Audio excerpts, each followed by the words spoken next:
Hey guys, and welcome back to How Logical. In this tutorial, we're gonna look at how to create a new profile in your Amazon account. Now let's begin.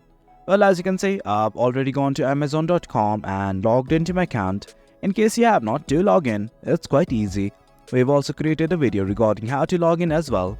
Well, let's simply hover over the navbar, and right here next to return and orders and this EN button, you'll see something like hello, your profile name, account and list. Once you hover over it, something like this will open up, and just below it, you'll promptly see something like who's shopping.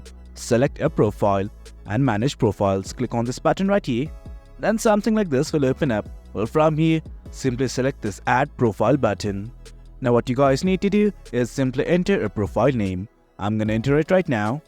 Do note that you can also add a profile picture from right here if you click on this pencil-like icon, but right now I'm not gonna do it. I'm just gonna hit on continue.